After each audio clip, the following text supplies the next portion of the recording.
Probably on mute. We're all here, if you just joined us, okay. Can I have, number 3, general public comments, I don't have any. I just saw that we don't have old business and new business on the agenda, so can I make a Oh, comment? you know, and I never understood why we don't on these. Oh, for committee of the whole? Yeah, Yeah. you're right, we haven't had that. I can always, I mean, as long as I make the report, but you want it public, is that what you wanted? I don't care I mean, do you want to go make a public comment? if I'm allowed. It is. You know? Or are you okay with, I Or could you just okay request? with it being on the agenda? For the grant? Yeah, we don't actually have an action item on here for it. For new Yeah. business? Do you need a comment for that? Technically, the mayor can I add can to just the add it. agenda, or I can add this staff as long as they're okay with it. I think That, we're unless you need a comment, then No. No. Okay, so no public comments. On to number 4 is the approval of minutes. Approve the minutes from December 2nd, 2025 committee of the whole meeting. I'll make a motion to approve the minutes from December 2nd, 2025. Committee of the whole. I'll second that. Motion by Victoria, second by Terry. All in favor, say aye. Aye. Any opposed? Motion carries.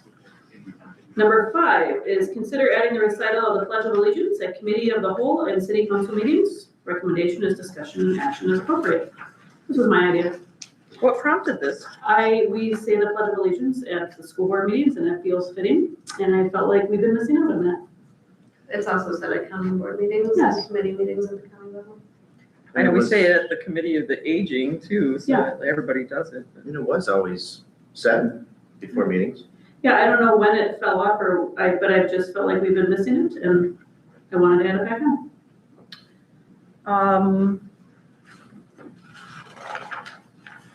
I don't think we actually need like a motion or anything, I just wanted everybody to be aware before we started doing it, so you were like, what happened? Unless someone wants to discuss further, so. I guess the only thing I would discuss is protocol for pledge. I'm ex-military, so I have all that, like, no hats, facing the American flag, hand on heart, like protocol. Is that good with everybody? That's just how it's done, right? It is how it's done, but just to make it like part of the public comment. Okay. So if you guys are okay with that, can I add that tonight? Yeah. Oh. Okay. I feel weird turning my back. I know. I pledge allegiance to the flag of the United States of America and to the republic for which it stands, one nation, under God, indivisible, with liberty and justice for all. Thanks, guys. It was just a pleasure. Sorry. So again, we're not looking, I don't think we need action for that to add that to the agendas, because I'm going to just add that to the agendas. So then we will move on to number 5, not number 5. And I'm going to bump stuff around a little bit. We're going to move chief number 8 up to number 6 right now. So the 2026 budget amendment and recognition of capital funds to be taken from reserves for 2024 and 2025. The recommendation is to move a total of $114,000, $38,000 for each year from reserves to capital for squad car purchase and taser purchase. Chief Ballrocker.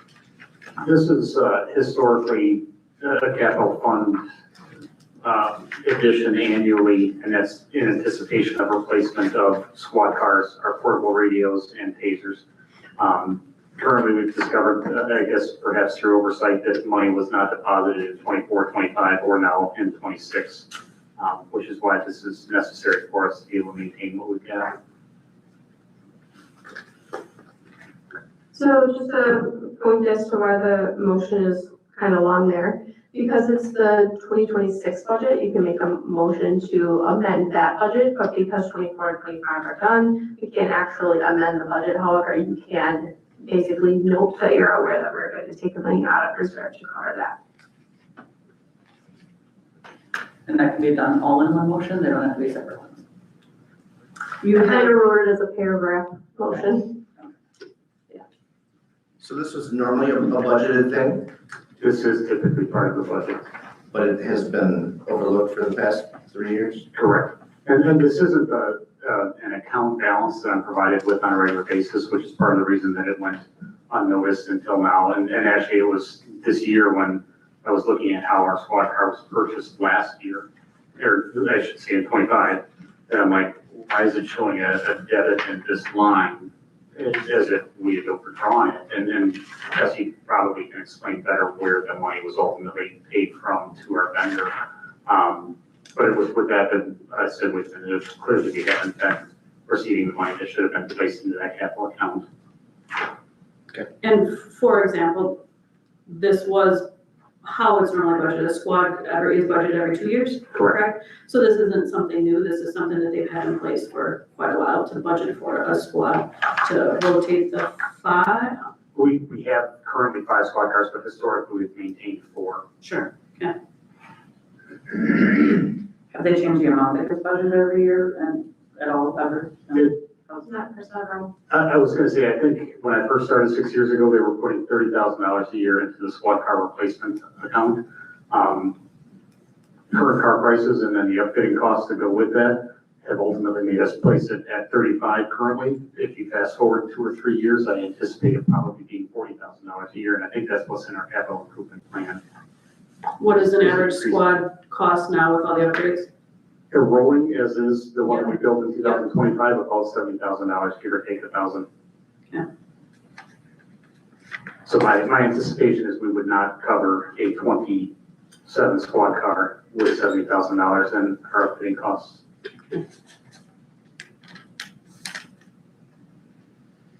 All right, so we are looking for, Was this dollar amount then put into reserves, or we're just finding this money?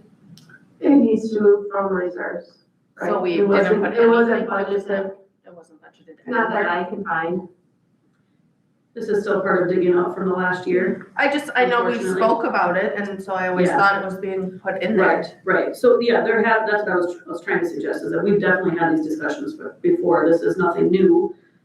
We thought it was happening all along. So unfortunately, the catch was that it was not. So then for future, does it come out of the general fund, or is it based off his budget or general? So it would come from general and be put into his capital account. Okay. Yes. And I have a very large note in my budget prep stuff for next year.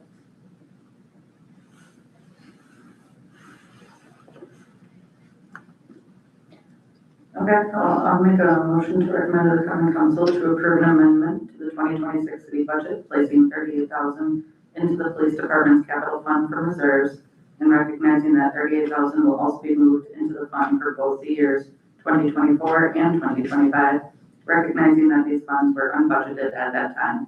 Total reserves to be moved into the capital funds of $114,000. I'll second.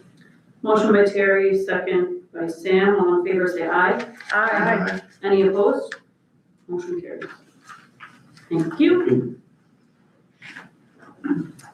Okay, so we are going to go back to the original number 6 now, which was 123 South Pearl Street, loading and unloading zone. Can I ask one more follow-up question? Sure. It's more for Jesse. Yeah. How, just since we all were under the impression it was getting budgeted, how does that like get overlooked based with all the audits and things? So honestly, I took what was used previous years, from the banning system and dumped it into Excel and created my own sheet. But all of the banning numbers didn't have that account number in the same place. And so I missed it when I developed the 2026. But it wasn't on the 24 or the 25, if that makes sense. So I do have to take the blame for 26. I should have, because we have had a conversation before about we need to make sure that we have capital monies. So I apologize for that. Why it wasn't in 25 and 26, 25 and 24. or 24 and 25 to be dumped into my 26 budget? I don't know. So I'm sorry. Thank you.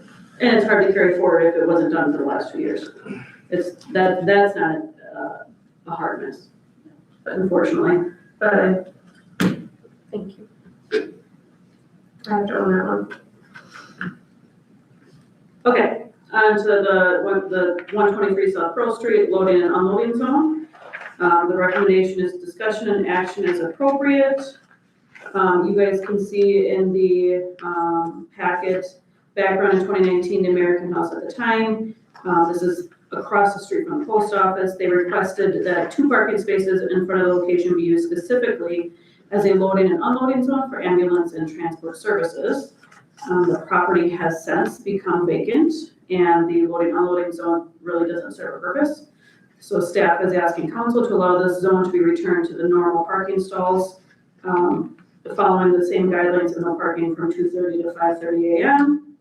Not 15-minute parking like they were originally. So this is going to go back to just 2-hour, Regular city street parking. which is 2-hour enforced.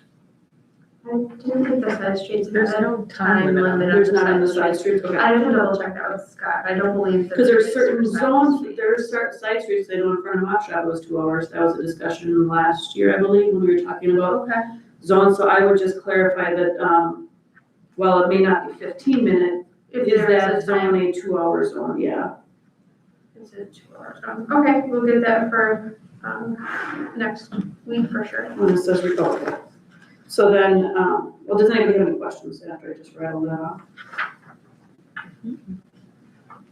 Obviously, there's a map on here, but I think you guys all know where this is at. Are we having like major complaints that it's only 15 minutes? Because it's obviously not used as a loading zone, but I'm pretty sure people at the post office might like it to stay 15 minutes.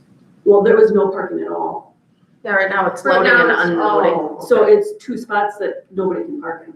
I was gonna say though, I almost like the 15-minute, 15 because I minute think better people are gonna because- park there. Right. People are going to park there and stay there all day, which makes it no longer. but I mean, you and it it's could- done anyways. Depending on where it falls on the time zone, I mean, it could be 15-minute, 2-hour, or what, 24-hour? Like, I'm almost positive that that would have to be a 2-hour zone, just based on the other side streets like Mop Shop or. It is 2-hour, I pull up the, It's Okay. 2-hour? it's 2-hour over there. Well, then Are that you would okay with- eliminate the, Parking all day, yeah. But you still want to consider the 15-minute parking? I'm just trying to, are all of them in front of the post office 15 minutes. Mm-hmm. All the rest of them. They all are on that side, On that side, on the east side, yeah. I guess I'm fine with 2-hour on the opposite side. Okay. I just don't want it all day. Is every, 2-hour, keep it uniform on that whole side. right, right. Anybody else have any other input or okay with 2 hours? Do you need, do you need a motion for this one? Oh, I guess it does, yeah. Just send it to council. I'll make a motion to recommend to common council to approve the removal of the loading zone at 123 South Pearl Street and the creation of 2 regular on-street parking spaces in the 2-hour parking zone. Second. Motion by Victoria, second by Josh. All in favor, say aye. Aye. Any opposed? Motion carries. On to number 7. Undertake updating of the City of Berlin Employee Handbook. Recommendation is discussion and action is appropriate. The handbook needs some work. And Jesse's looking for a little feedback from us. Jesse, I don't know if you want to touch on. Sure, so, we, as a department head group, have just started today, actually, taking the first segment of the, employee handbook and started discussing it, going through, saying, okay, what do we need to look into, what's just fine, that kind of thing. And so the thought is that we're gonna go through this in chunks. So my question to you guys is, since you will ultimately have the opportunity to approve or not the changes to the handbook, would you prefer that every time we get a couple of chunks done, we bring those couple of chunks to you? Or would you prefer we finish it, which will take some time, and then bring it all to you at once? I wasn't sure how in-depth you wanted to go and how much time overall you wanted to spend. Either way is perfectly fine, it's just your preference. I think it's easier to digest in chunks, quite honestly. And I think part of my feedback to you was that also that by doing chunks, it's easier for her to go back to the team too, and then consider what we've said, and maybe there's another tweak that came from that, or I think it would be easier overall to do smaller chunks, as long as they're not gonna make meetings 2 hours long. Yeah, that's kind of the other. Yeah. Consider it, so, whatever. Your pleasure, I don't think we need a vote or anything, I just wanted to know what we should plan for. And depending on how big the tweaks are, or, whatever, not to toot my own horn, but I feel like I can run a pretty quick meeting that I don't think would take long to make it through a couple of sections. A meeting. Yeah, and I mean, sometimes it might take a little longer, depending on what we got going on, and sometimes I could have a bunch ready, but we will continue to work on it. Okay, so I'm hearing you prefer digestible sections, segments. Okay. Okay. Everybody good with that? Okay. Okay. On to number 9, which is consider amending charter ordinance to allow at-large representation of the city council. Recommendation, discussion, and action as appropriate. So, we all know, upcoming, on the ballot, wards 3 and 5, nobody had filed their papers. And Jesse and I have kind of talked about this in the past, and like knowing that we might have to move towards something like this, just with how hard it is to fill not only our seats, but to fill committees and boards. I mean, there's, I think, 14, 15 positions that we have to fill on committees and boards coming up. But specifically, how hard it is to find volunteers and to find people to stand up, to step up. That it might be a better decision for this day and age to go towards an at-large. We would still have to keep wards for voting purposes, and election purposes, but we wouldn't designate one ward to one section for us. It would be at-large, basically. I don't understand that, I'm sorry. So instead of So there could be 2 people from your board Yeah. up here. anybody that was interested in running, so like school board, for example, it's at-large. Anybody in the school district can run, you don't have to be from a designated area or ward or whatever the terms are. So we would open it up to at-large. Whoever was interested in doing the job would be qualified to do so. When you collect signatures then, you would just collect for anyone in this area? Yeah. Yep.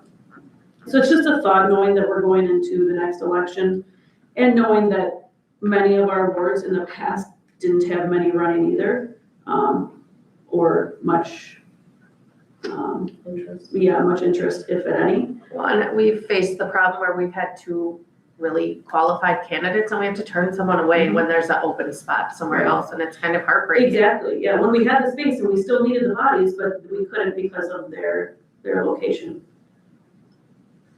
So this was just kind of a thought, I think back when Jesse started with it, it was a totally doable solution. Yeah, I think the city of Oshkosh runs their council that way. Yep, correct? yep, yeah, this is definitely not, abnormal. Yeah, both ways of doing it definitely exist in Wisconsin. And like the mayor was saying, you would still maintain your wards for voting purposes, although it would look similar to like vote for no more than 3, because Right. you have your even number years and your odd number years, just like we do with the school board. But the reason that we have to keep those wards are, for instance, each of the wards has a different supervisor from the county. Right. So when you look at the ballot this time, there are 7 different ballots for the 6 districts, 7 wards. Because you're voting for potentially a different judge and also a different county supervisor, as well as, of course, currently your older person. But So how does that look on the ballot if, say, someone from Ward 2 runs and I run again? How does that look on the ballot? So it would be just like the school district, so you would pick your top 3. So it would be the 3 open seats. Mhm. And there would be up to, 3 selections. 3 selections. Just like if there were 4 people running for school board, you still pick your top 3 Yeah. people. yeah, no more than No more than 3, yeah. Yeah, you could pick 2, but it's asking for a top 3. yes. And just as a reminder, again, why this was the issue, obviously, nobody filed paperwork for wards 3 or 5. I know there's been some talks of possible write-ins coming up. However, if those seats don't get filled, none of us can be sick, or we will not have a quorum. Nobody can be absent for any meetings, or we won't have a quorum to have a meeting. Well, and another thing to think about, next year, if those 2 seats are filled by appointment, which it certainly could be, you will have your even numbered wards up for election like you always would every other year, so 2, 4, and 6, as well as your wards 3 and 5 running for a 1-year term.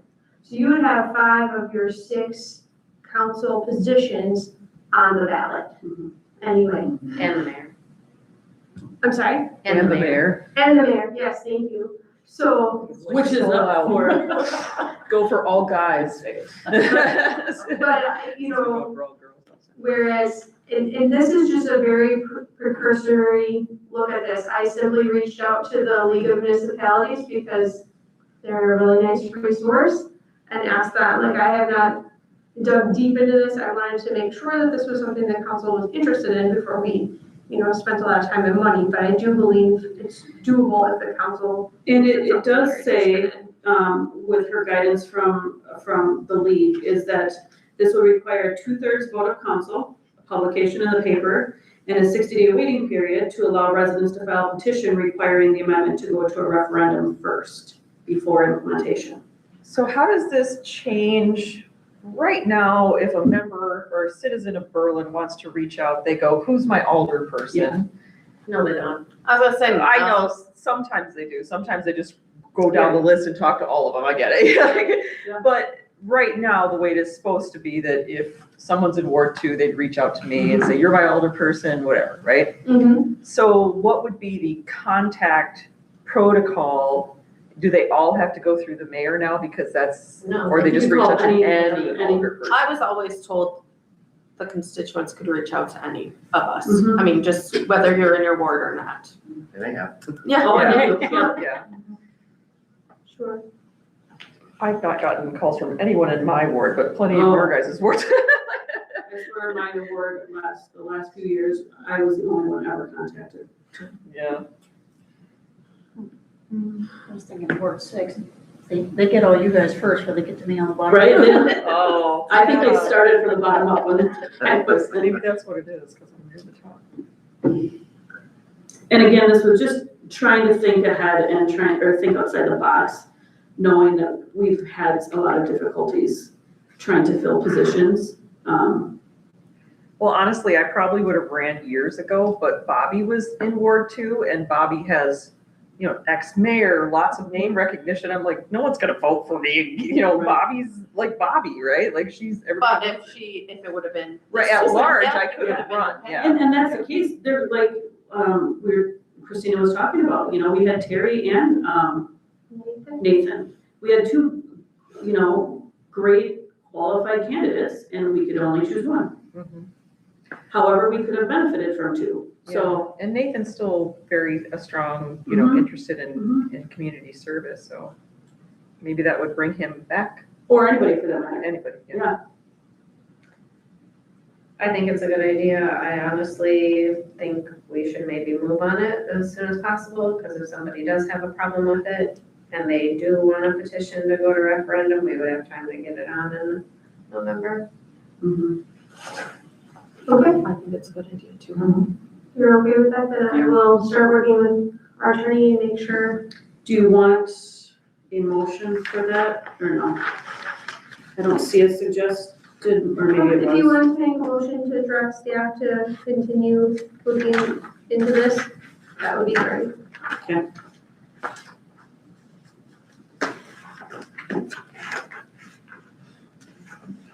Anybody want to make that motion? Just trying to think of words. Sure. Go for it.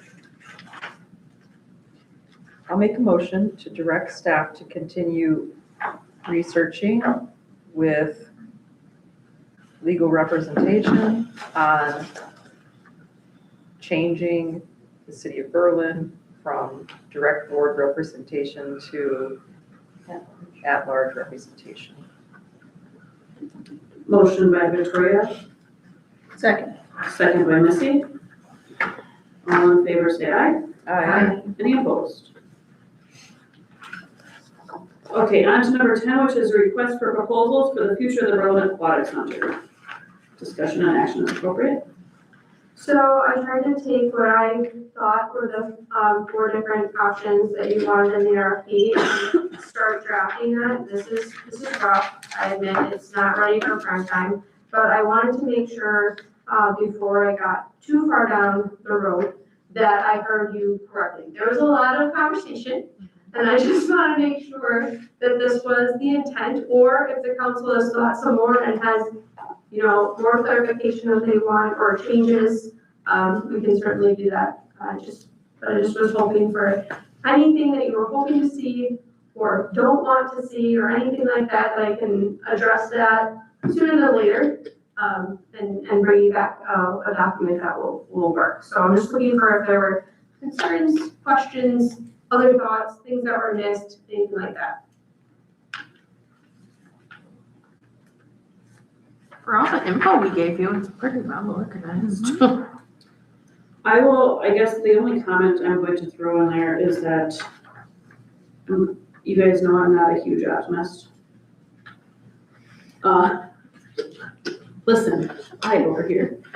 I'm very nervous. I'm very nervous for any feedback because I knew that I was taking this much time as a business, to write one or more of the proposals, knowing that you might not do anything even. I think it's gonna be hard to collect and gain proposals from professionals that normally would charge for such plans, if that makes sense. Yeah. I wouldn't waste my time on something that I know that nobody's gonna ever use, that they're just, and which I think we were all kind of maybe on the same page with last time, that we know that could be an option, and so then at the end of that time period, I guess we move on to the next plans, and I guess this is a place to start, which I see and acknowledge, but I am just nervous. But it doesn't hurt to try and start somewhere, because we have to.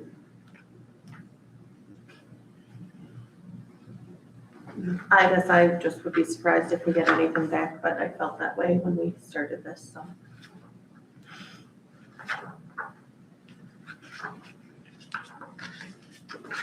Well, you all know where I stand ad nauseum, so. But again, this isn't gonna hurt anything, and we have to start somewhere, so I don't see, there's no hurt in doing it, it's not gonna cost us anything. I mean, what sites are you using, the league to post? What other sites would you use? Would any of them cost us any money? The sites that I've used a couple other times were the League of Municipalities and the City Managers Association. I would also check to see if any of the other departments has belonged to an association that would do it for us for free. It doesn't hurt to throw it out there. We don't belong to any of the paid sponsorships like the Quest or North Star or whatever some of those are that you can pay to be a part of that, and then they send it out to people who have said they want proposals on certain things. We don't belong to those. Those are costly. I mean, your bigger organizations that are doing a lot of RFPs, that makes sense. But also, I I think would for us. People are totally aware of the league, and I think the league is a well-respected site, so I know a lot of people that go there specifically for knowing that it's a free service, and a lot of people are gonna post there first. I have a question. If there is a vendor in town who wants to submit proposal, how do I direct them? Do they talk to you? Do they go to this League of Municipalities to read the RFP? Like, how do I, This will what's also be starting on our point? website. Right, once the RFP is created, because this is just a draft, Right. it's not, like I said, it's not ready for prime time, but I wanted to make sure before we got too far down the road that we were still on the right road. Right. It will be posted on those, sites that the mayor mentioned, but of course it'll always be on our website as well. We Our have a RFPs are always on. Yep, we have a request for proposal page on our website, and it will be there. So if they specifically are looking for this one, they can check back there every once in a while, or they can certainly call and ask, and we can tell them it's not ready yet, or we just posted it, you know, wherever we are in the process. When you say this is like a rough draft, what else are you looking for? Or are there any changes that you're looking to make, or are you looking from us that this is good, go with it? I'm just wondering, I is know there, it's a long, so if we want to take till next week to thoroughly look through it, if we haven't had a chance, I guess, what is your? so there's some things in here that I think could be written better, or for instance, like the seasonal operations priority, I'm like, I don't know if that's something that you want me to put in there or not, because it depends what they're proposing to do.